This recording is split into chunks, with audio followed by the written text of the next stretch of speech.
Well, Harvey, I think you have to begin. Okay? And I'm going to cut you off. Okay? And you know I love you. Well, anybody I ever met in my life is part of my life. And God gave me an angel, a saint, and a mission. The angel is a special child. I never speak blind. His name is Ricky. He's the angel God gave me. The saint was my wife, Ellen. Nurse. 50 years of total happiness and total love. And my mission is helping people. And I know this to be true because Ricky, who could never speak, he was almost starved to death. He was almost scalded to death. He was abused. And he turned 64 this year. But I think about what kind of a life did he have? He never can express anger, or he's not violent or aggressive in any way. He just smiles and gives love. The love you get from a special child is like no love experience you could ever imagine. And unfortunately, in our population, there are not many people who are families, except people with disabilities. And that's kind of sad. It's always sort of a mission in my life to make people aware that they enrich your life. And like I said, the love experience that you have from a special child is like no other love experience. But it's more important to understand that God is with us and He's given us people and a purpose. I think my whole life, basically, we're very much involved in Long Beach. I've been here 88 years. I was here before I was one. I wasn't lifeguarding yet. But my whole family's been here. And I said everybody in Long Beach that I met was part of my life. And there were some good people that I met in my life, and not so good. But anybody I ever met, I said, oh, you're in trouble for me. And the reward to public service, and I'll share this with you because I have a lot of years of experience, is not the power and money you get as an elected official. It's the thank yous that you get for helping people. And I really dedicated my ability to give away my pension for 10 years or more. And I'm saying it's a good feeling to know that there are people in this world that care about people. The values have changed when we grew up and when we were young. Our families worked together, and there was Long Beach, and I say this, Long Beach is a small city, a city of love. And I had to say this to somebody who was in administration in the city, and then she said that our city is racist. And I said, excuse me? You know, when the Black Church burned down, the white people did, the Catholics always really broke the Jewish people. Any family in this city was in trouble. Everyone together, always together, would have help and the love of each other. The world has changed, values have changed, and I'm thinking about being as an elected official. I've been an elected official for 38 years, 13 as a councilman here, 25 in Albany. I'm not going to try to make you aware of the things that I accomplished in Albany. But I'm trying to bear with me in that I want to share this with you. I was a police officer. I was a PBA person in 1960. I've been a lifeguard. I was a teacher and a principal for 20 years. I've been a lifeguard for 65 years. I'm still certified on Long Beach. But I'm just saying every aspect of my life is with people. And the people, some of the good deeds that I have done, it's amazing about what thank yous are. I'll give you one quick story. There was a 10-year-old person of color, a little black girl, who didn't know how to swim many years ago. And I taught her how to swim. 50 years later, she called and said, Mr. Wiesenberg, I love you for 50 years. Can you help me and my mother? I said, what's the matter, Countess? She said, my mother broke down and she doesn't want to die. She wants to come home. I said, where are you? In North Carolina. She wants to come home to Long Beach. So I sent her money to come out here with her mother and her daughter. And I helped get them a place. I got them out into the facility, nursing home, and I got the daughter set up and they got a place to live. And I just said, when somebody says to you, I love you for 50 years, and the fact is, I never forgot that girl because I know we changed her life. And that's what people do. And I can tell you, every teacher I have from kindergarten, because this is part of our life. And now on the boardwalk, I have benches for all our coaches, and I think back of everybody, because I know everybody in Long Beach really loves and cares for each other. And it really bothers me to see a small city of love turning into a tourist attraction, where bring people down, get as many people as you can around here, and it's all about monetary money. It is not about money. It's quality of life. So Long Beach people have to be heard, and they have to be involved, and it's very important that we have our values, and because as the world is changing, and I'm telling you what's going on in Europe, I mean, it impacted me. I couldn't sleep, and I was upset. And I had two Catholic churches, one from Suffolk County, one from Nassau. And they brought their priests down and talked about helping getting funding for the people, the women and children who were being slaughtered over there. And it's funny, I took them everywhere. I didn't take them to City Hall, but I took them to Gino's. Anyway. Of course. But, I made a commitment. I said we have 32 or 35,000 people in Long Beach, and I'm going to get a dollar from everybody because my whole city wants to help and do what we can. So the local newspaper found out, and he printed a story that I was asking. Are you ready? Harvey Wiesner is asking for $35,000 from every person in Long Beach. I just gave 5.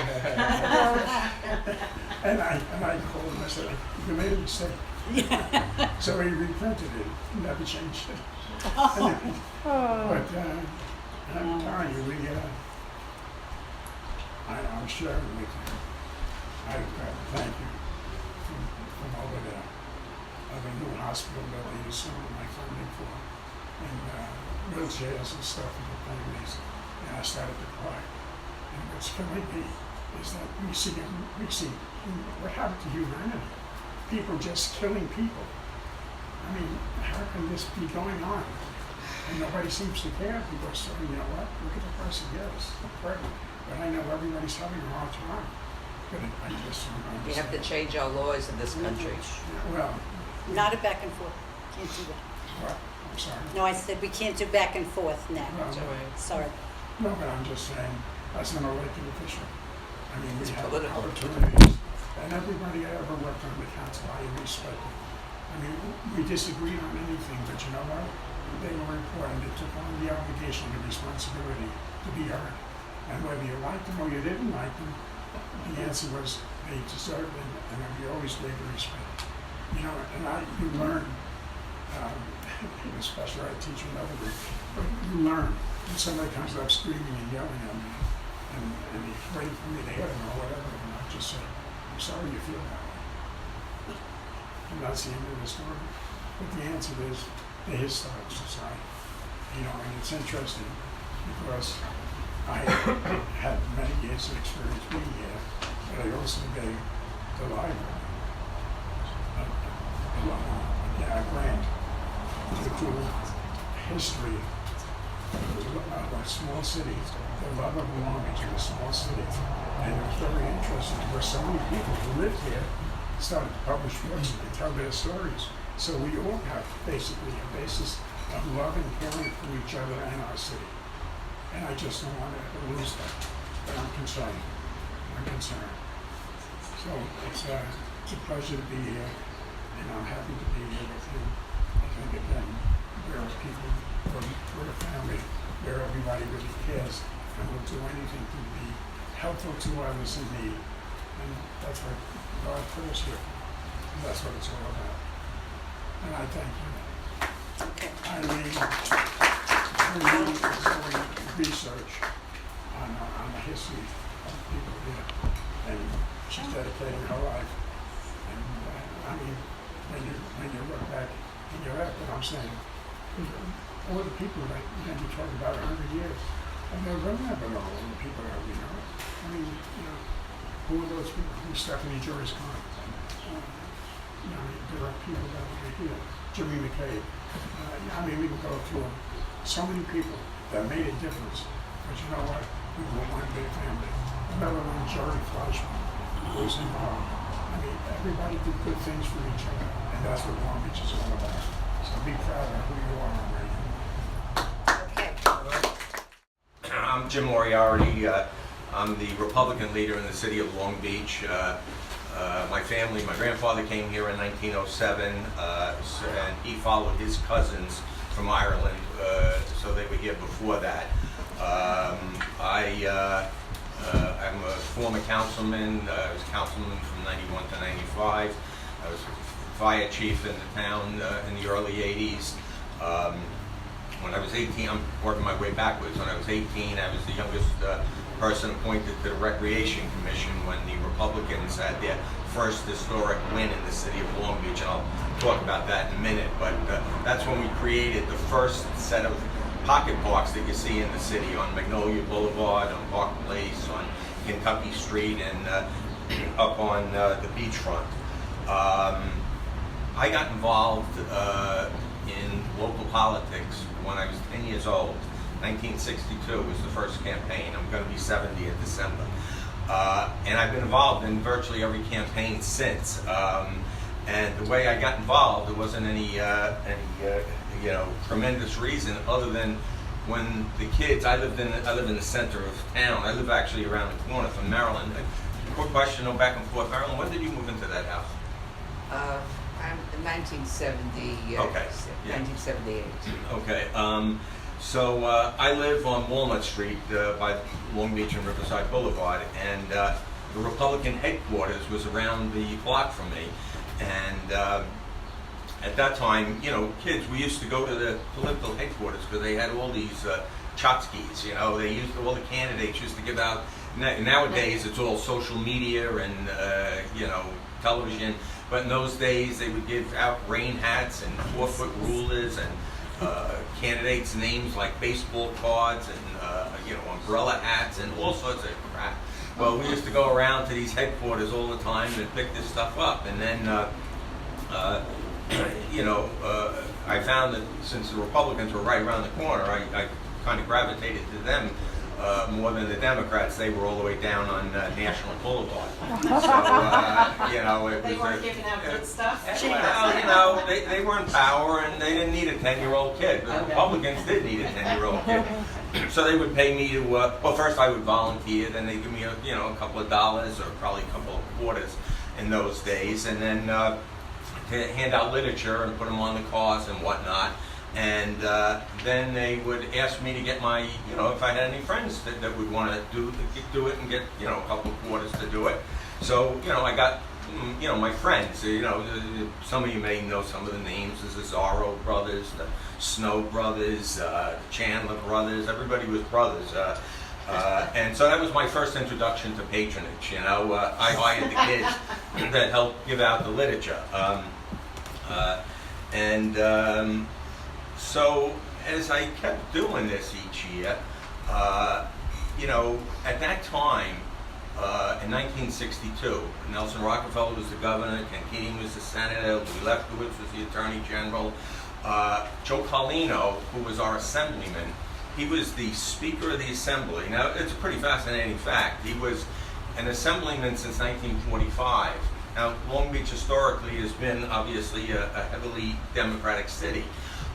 In those days, I say now, it's about 3 to 1. Those are easy fighting odds because the truth is when you throw in independents and blanks and communists and other people, it's almost even, not quite. It's more 55-45, but it's fighting odds. In those days when Carlino was there, it was like 19 to 1 Democrat.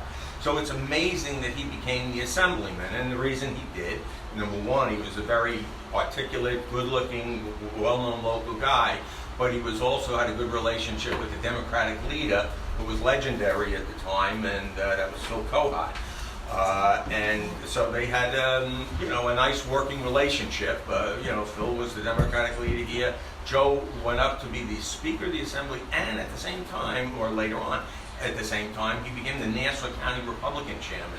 And those two jobs, that's when they really had power, because the Republicans controlled everything, just the opposite of today. The Republicans controlled everything in the state and national government, local government, and whatnot. So Joe had he was this, and he lost during the Lyndon Johnson landslide. And that was a pretty amazing loss, because he was in the line. Most people expected he was going to be the governor after Rockefeller left, and who knows after that. But, you know, so that's elections. So while Carlino was the speaker, you know, we had all these legendary politicians come either to Long Beach or Nassau County. I mean, Bobby Kennedy obviously was a Democrat, and he was campaigning in 1964 for senator. But separate and apart from that, I got to meet Rockefeller, Louis Lefkowitz, Jacob Javits.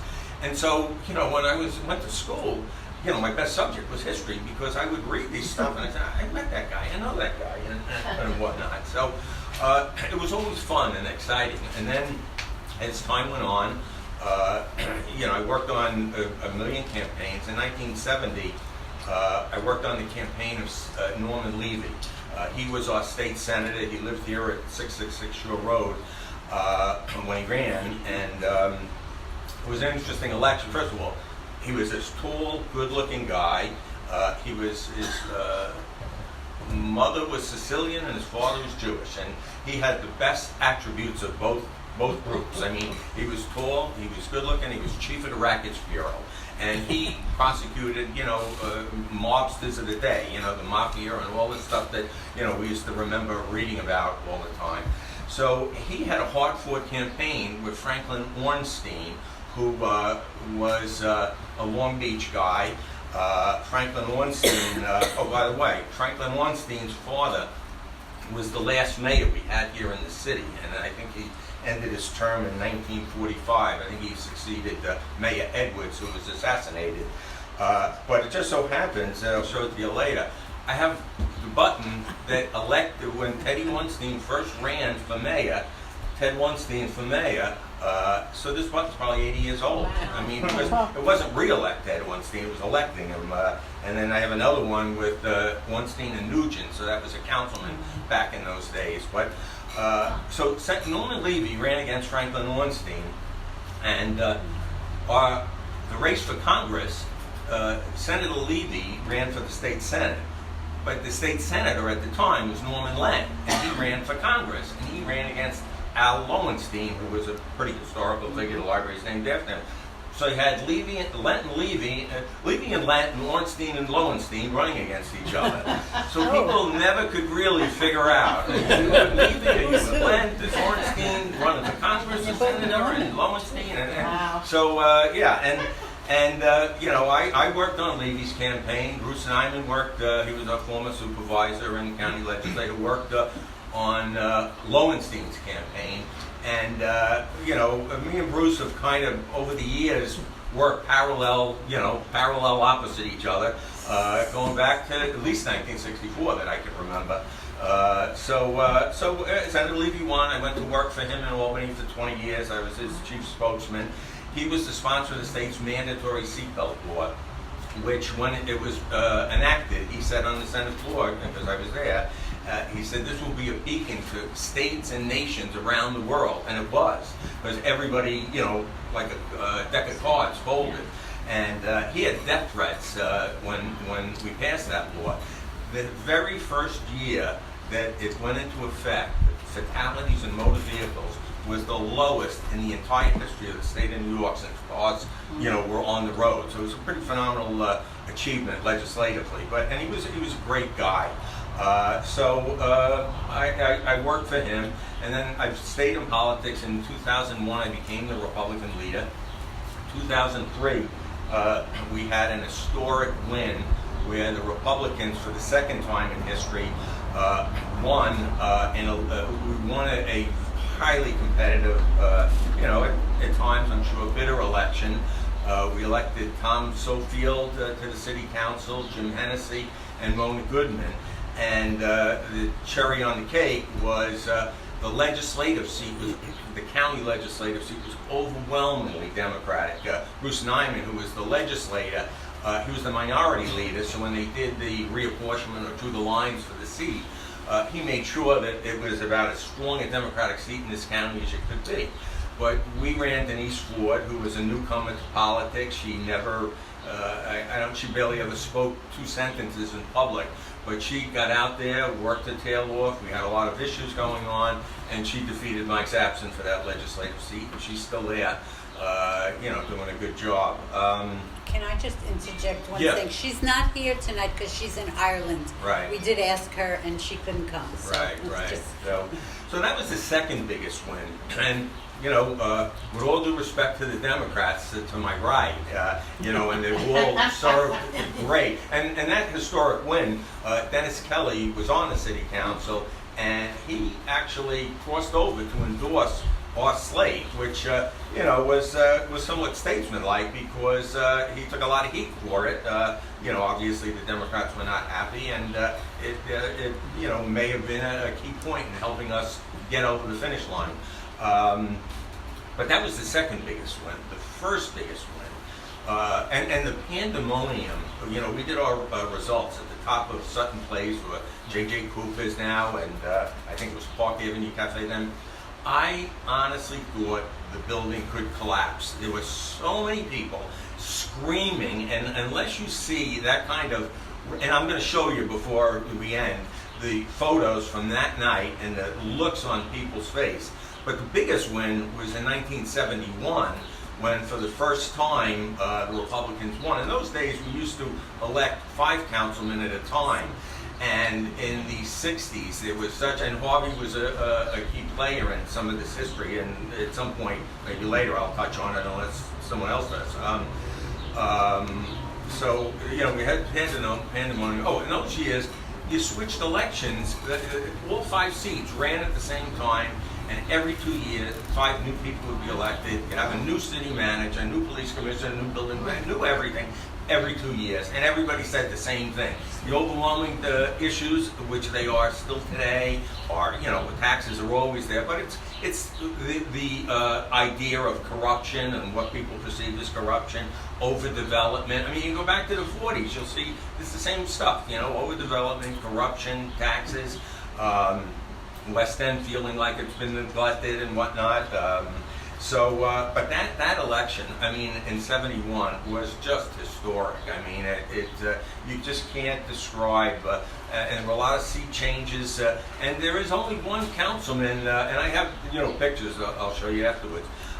One of the councilmen is still alive, and actually I thought about it. We should have had Bob Smith here, because Bob Smith's still a local attorney in town, but he was part of that historic. Who else was on that council? It was Al Feuerstein. And his wife, Sandy Feuerstein, she actually ran against Jerry Kremer many years ago, back in 1970. She became a Supreme Court judge eventually, and tragically, a federal judge. A federal judge, and tragically, she was run over by a car in Florida a couple of years ago. So the Feuersteins, they had their mark here. I just want to say this one thing, only because it's a historical meeting. So while the Democrats obviously have been the predominant party, the Republicans have played a role in many many instances over the history of the city, not just recently. We've had, hey Ginny, is there any water by any chance around? Bottle Sure, of water or a yes. glass of water? Yeah, okay. Anybody else need a Thank water you. while we're up? We've had 2 waters. we've Thanks. had coalition government. We've had cross-endorsement government. We've had, in the old days, many primaries. But in 1971, the Republicans went. So it was Al Feuerstein, Bob Smith was the vice president of the council, Bernie Woods was a very popular high school teacher, Jane Maller was an elderly woman from the high rises, and Arthur Iverson, who lived around the corner from me in Maryland. So those were the 5 people. The following year, elected was was elected city court judge Jack Maxton. Jack Maxton was a extraordinarily popular, good guy, and he stayed on that. Again, he was a Republican. Stayed on the court till he became a county court judge, and he was actually one of the judges that had the trial for Joey Buttafuoco. So he sentenced Joey Buttafuoco to jail at one point. And Jack was a personal good friend of mine. So, but there were a lot of other Republicans that were elected in this city. So I'm just real fast, again, just since it's a historical meeting. So, you had myself, I said, you had Francesca Capitano, who pulled off an upset against the Democratic leader at the time. Jimmy Hennessy, I said, Mona Goodman.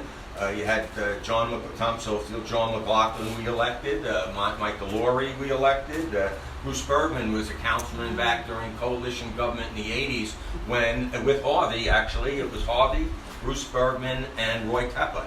But actually before the parties endorsed Roy Tepper, a good close, actually he was my best friend and later on in life, Jerry LaMagna, he was going to be the candidate because he was a registered Democrat. He was going to win that primary, had the support of all the unions, the Republicans, and he had a heart attack about 3 weeks before a month before the election. So we tried to keep it secret for a couple of weeks. Bob Carroll said he was going to stuff him if we needed to, and that would be Bob, but then he dropped out. We endorsed Roy, and the rest is history. So the other Republicans, Skip Woolrath in the 1950s was a history teacher who got elected. We obviously, Denise Ford. Ricky McMurray, Alexander McMurray was a supervisor. Unless somebody corrects me, I think he was a Republican. And then, my good friend Judge Frank DeCranis was elected as a Republican. So I mentioned, Joe Carlino, Senator Lee. Bill Kahn from Long Beach and Lido Beach was the district attorney out of Long Beach. And you sure you want to mention him? It's history, It's so. just history. And last, as far as these elected officials, was Congressman Jack Weidler. They were an old Long Beach family, and if you look at the building on close with Harvey, Jack Weidler, he finished up in about 1962. The building on Georgia Avenue, if you see up on top, says the Weidler Building. So that's, I got so much more to tell you, but there's not enough time, so I'm going to defer to everybody else. Thank you. Okay. Hi, good evening. I'm Dennis Kelly. I live over on West Fulton Street, and I am not born and bred here, though I've come to love this city, and God willing, I'll die here. You're not allowed to die in Long Beach, remember? No, Yeah, I know. Homes, no cemeteries. Right, take me someplace else. I have 4 children. I moved here in '93, bought a small house on February Walk, 18 February Walk, with 4 children, small children. We were relatively active, my wife and I, when we first got here, primarily because of the children. I became very active in St. Ignatius Martyr Church, and my wife was obviously involved with the schools.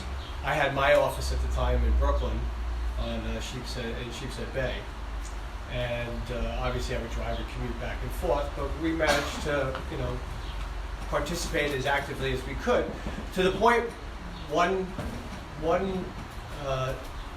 evening I come home relatively early, around 5:30 or so, probably 1997, 98.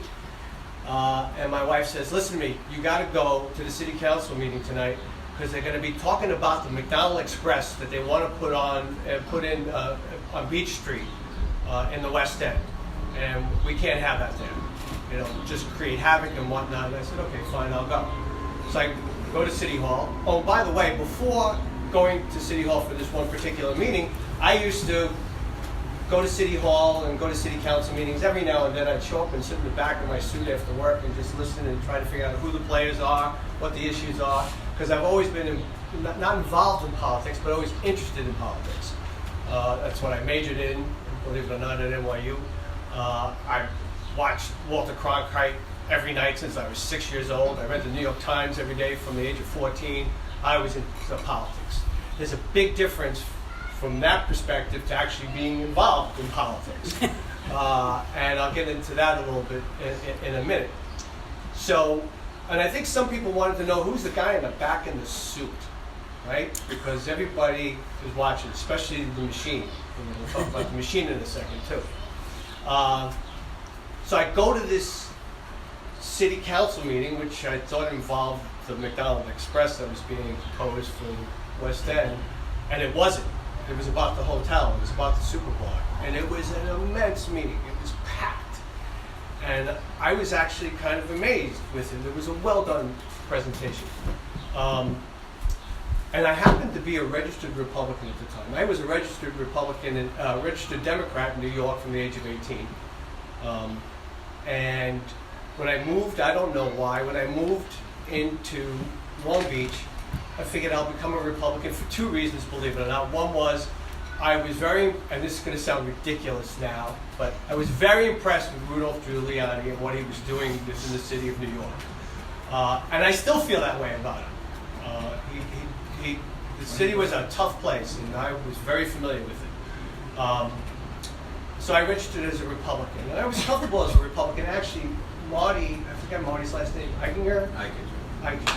Lived around the corner from me. I think he was Tom Galata's driver. Yeah. Right? So he said, you know, through chatting, you should join the Republican Club. So I did. So to make a long story short, after that meeting up at City Hall about the Superblock and the proposed hotel, we had a Republican committee meeting the next night over at the VFW, if I'm not mistaken. And I was listening, and I wasn't too happy with what I was hearing because, and also I'm in my early 30s, and even though I studied politics, I'm a little naive at this point in my life, and no longer though. I didn't like what they were saying, and I got up and I had a couple of things to say myself. And for some reason, as a result of speaking at the Republican committee meeting, the Democratic leader wants to talk to me. Well, nobody really knows me from a hole in the wall.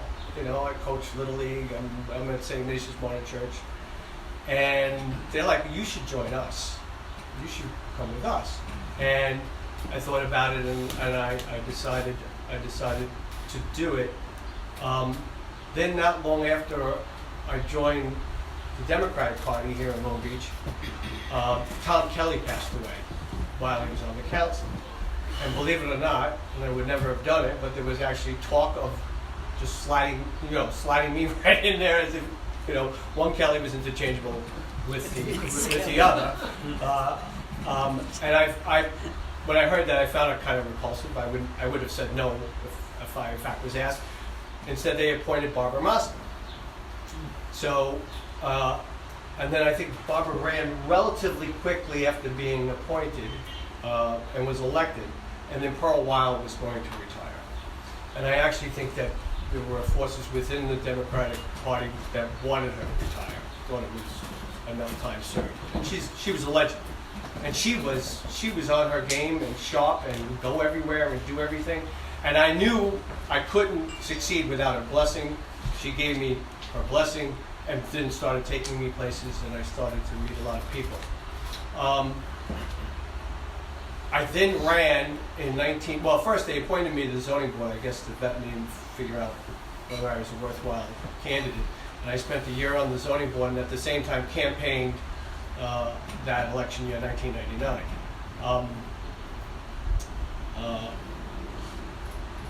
My running mates were Joel Crystal and Scott Nigro. We were basically told by the machine, by the Democratic Party, you have to knock on every door that you can possibly knock on.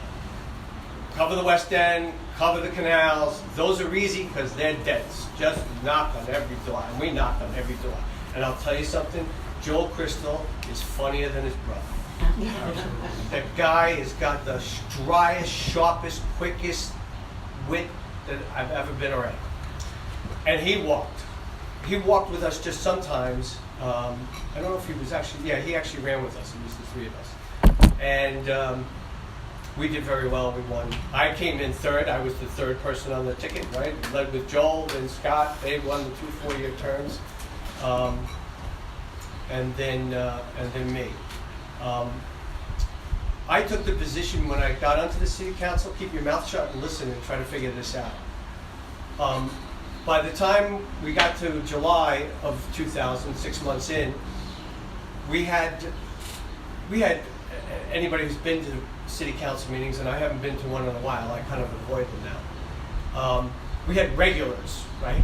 Like Mark Jackson, Al Simons, John White. And they could be be absolutely almost vulgar and repugnant, but they served a great service to the community. They highlighted issues that nobody wanted to talk about. They highlighted problems. They came up with ideas. Like I said, sometimes it could get a little rough, sometimes insulting, as a matter of fact. But I had taken the position, as I said, that I'd sit there for 6 months and just listen and try to figure this out. By the way, it's a full-time job. If you do it well, it's a full-time job. That'll come into play a little later in my story.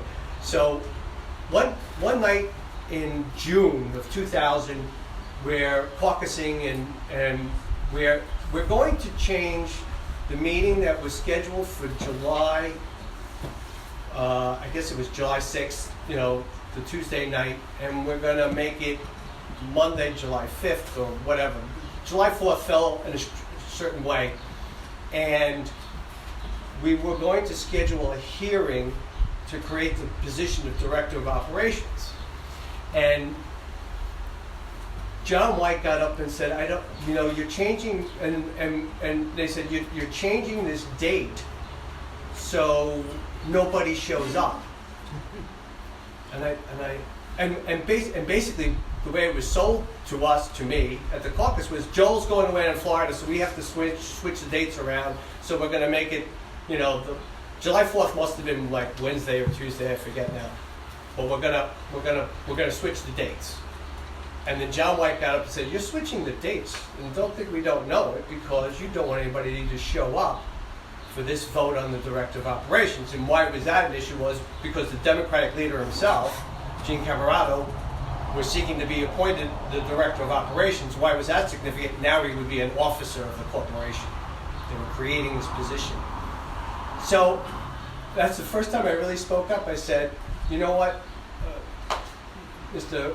President, I'm going to seek to table this and make sure we do it 2 weeks later so more people can attend."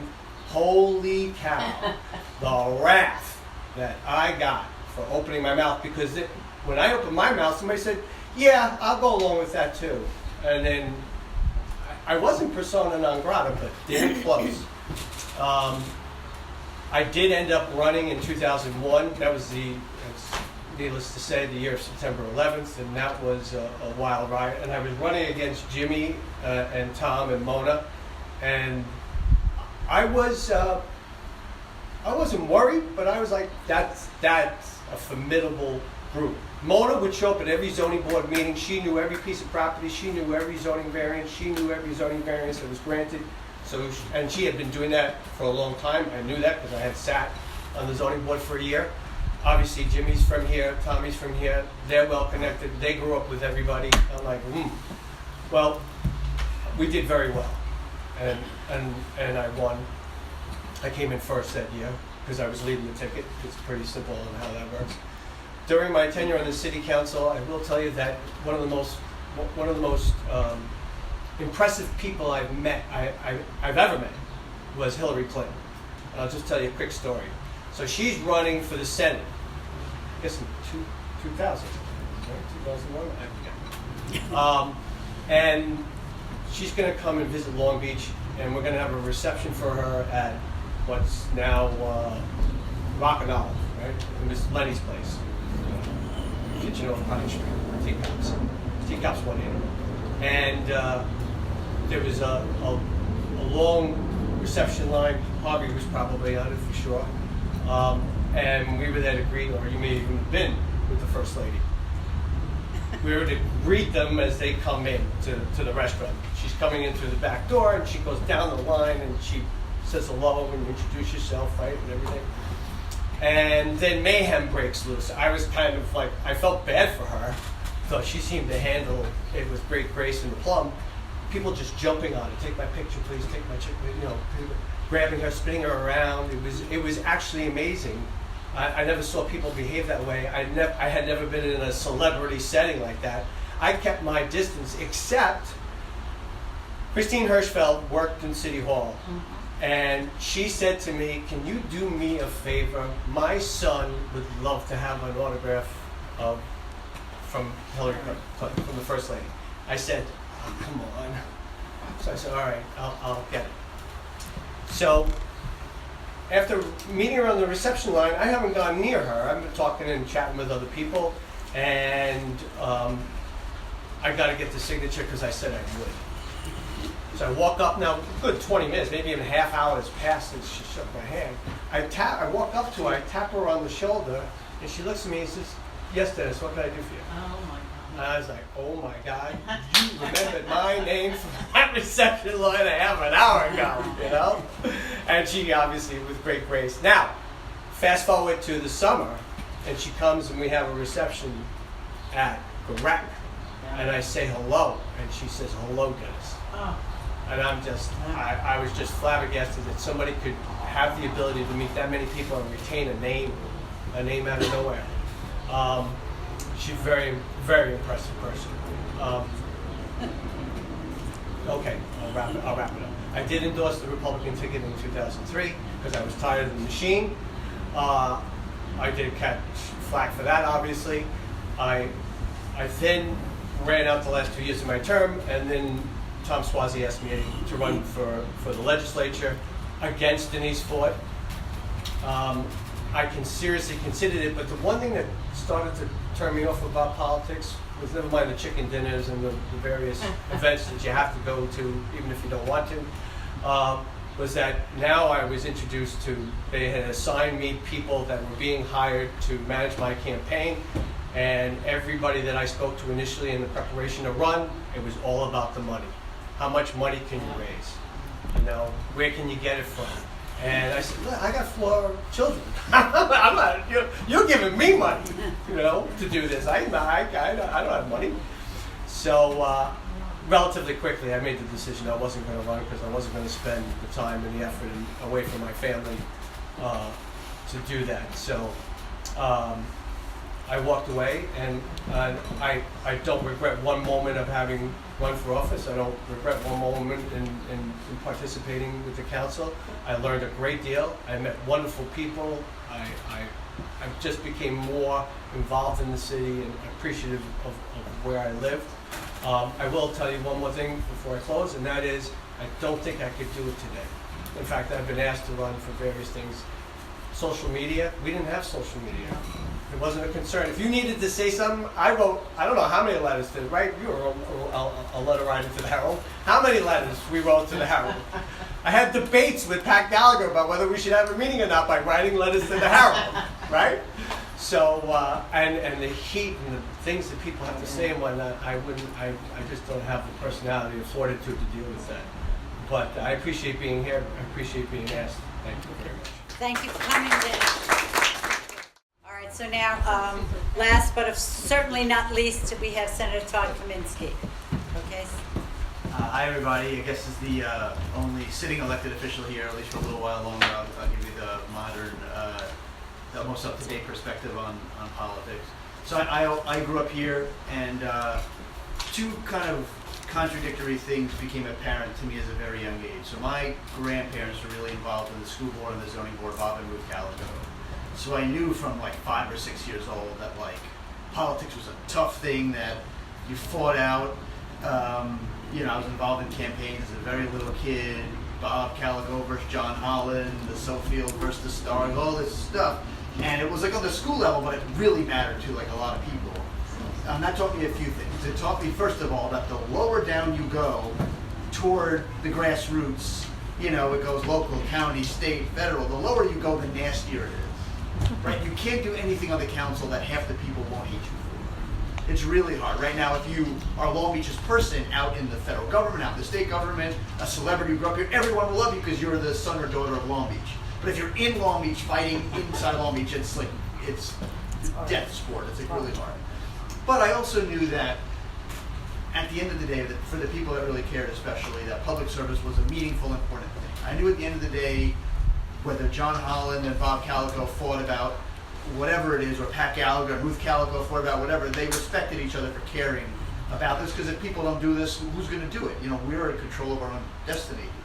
And I also grew up next door to Larry Elovich. So I knew from a young age, like, you know, D'Amato would come over when I was 10 and shoot basketball hoops with me because he was in the street or I was in the street. So I knew a few things. I knew that you can grow up where I am and go really far. You didn't have to go to Harvard. You didn't have to look like Robert Redford. You know, if you could, like, it was a thing you could do. It was a thing that mattered, and you didn't want to do it so locally because people would hate you very soon. So I kind of knew all those things at a very, very young age. I got to be a federal prosecutor, which was a very job I was lucky to have. I pinch myself every day. I got to go into court and say, "Good morning, Judge Todd Kaminsky for the United States of America." It's a pretty great thing. And I was fine doing that. I started in 2008, but I finished a big public corruption trial against the Senate Majority Leader, successful one, and Sandy happened like the next weekend. And so I went from saying, oh man, I've been working every weekend, what am I going to do now? Am I going to train for a marathon? Am I going to travel around with my wife? It turned out I spent a lot of time back in Long Beach. First, physically helping my family, helping other people. Started seeing what Dennis Kelly was doing. I started putting on some free legal clinics to help people and got to be around more. And that started prompting conversations with my old lifeguard boss, Harvey Wiesenberg. And the conversation started to get more explicit, such as, I'm turning 80, I don't want to go to Albany anymore, what do you think? And I really had to go back to my younger self and say, hey, this is kind of always what you wanted to do. You never really knew how you'd get back around here. Is this something you want to do? The real conversation was with my wife of, hey, do you want to move to Long Beach? And we ended up moving to Long Beach. And you know, I wasn't sure exactly when Harvey would retire. You can't really call a guy up and say, all right, when are you leaving? You know, and Harvey deserved to stay as long as he wanted to stay. But in the April of 2014, Harvey announced he was leaving. It turned out it was the same day I had brought an indictment against a congressman from Staten Island named Michael Grimm. You might remember him. He threatened to throw a reporter off a balcony. But at any rate, I went upstairs and quit my job. And you're not able to be a federal prosecutor and campaign at the same time, and I made the decision just to take a leap. Now, I want to go back to Dennis's conversation, Jimmy's conversation.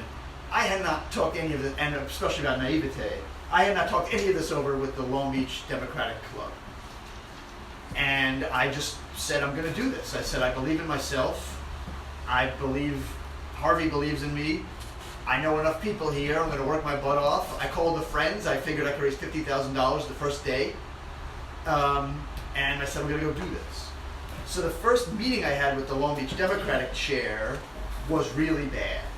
I mean, he was basically like, we're not supporting you. Prosecutors don't play well in the sandbox with other people, which is something he actually said out loud. And we don't want another Harvey, which I took as a compliment. But basically what this person was saying was, we want someone who's going to do what we want, not what he or she thinks ought to be done.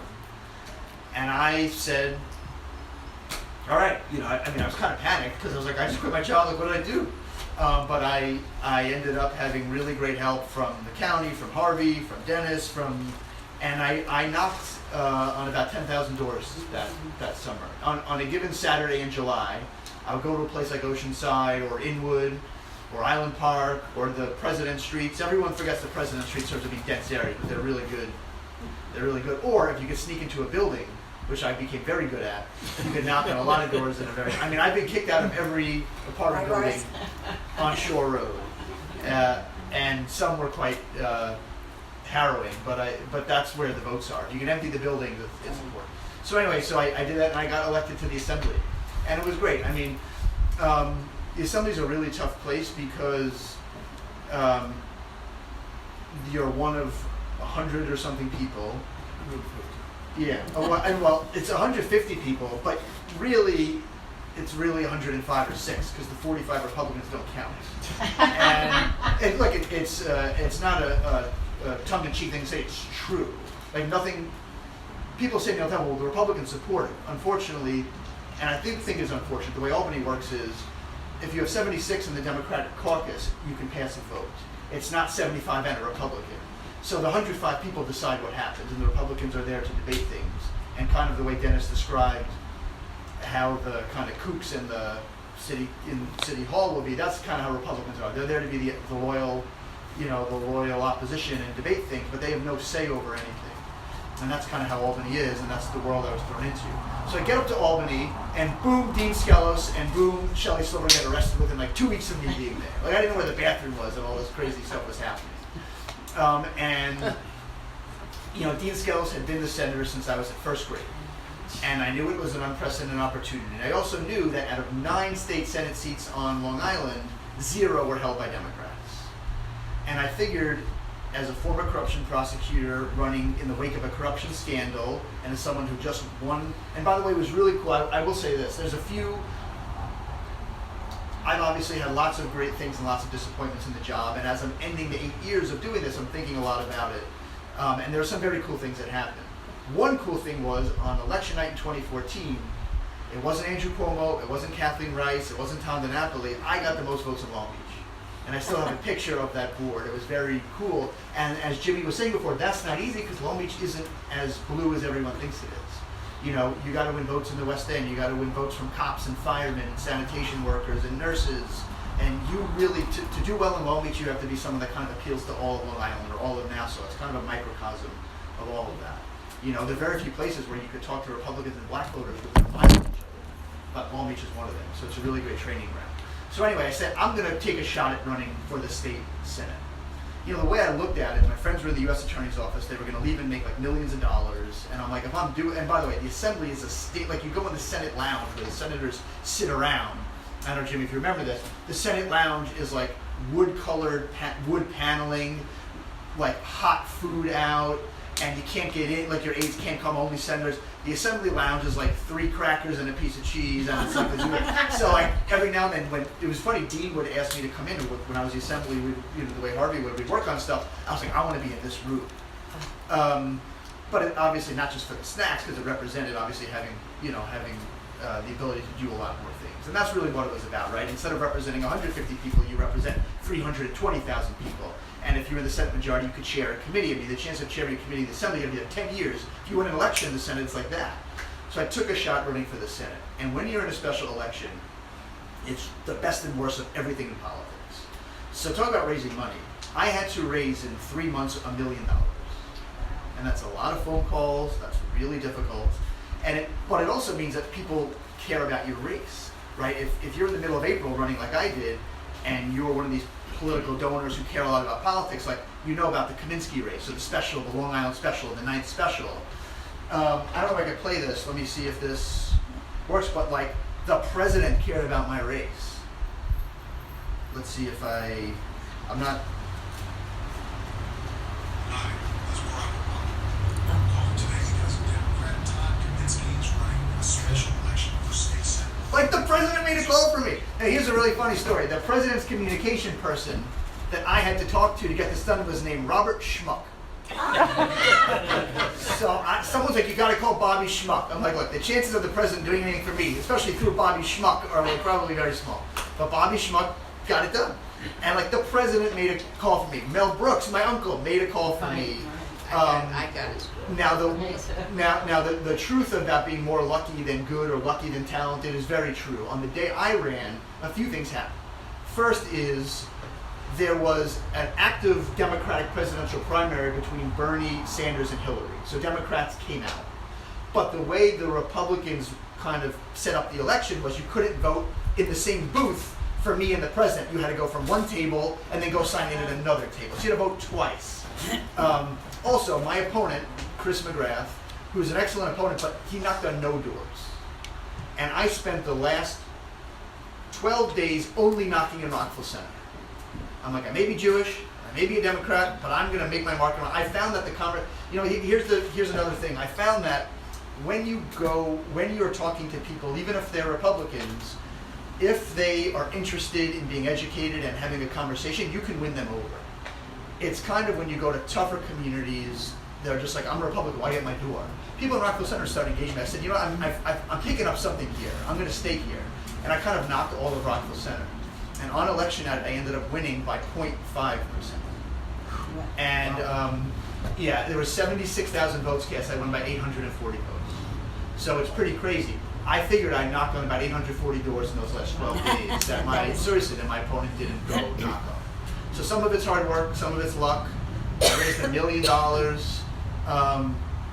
There are few things more sickening than getting a phone call like I got with a week to go saying there's a hedge fund manager who just spent $1 million on commercials against you.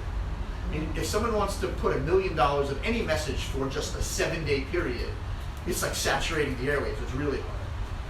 There was a picture. There was like a caricature of me burning money with a Bunsen burner, all types of like crazy stuff. So, my lesson from that was well, let me just first say this. When I got there, I thought that it would usher in a wave of Democratic leadership in New York. But what happened in the fall of 2016 was Donald Trump won, and Democrats did not take the Senate. And so for 2.5 years, I was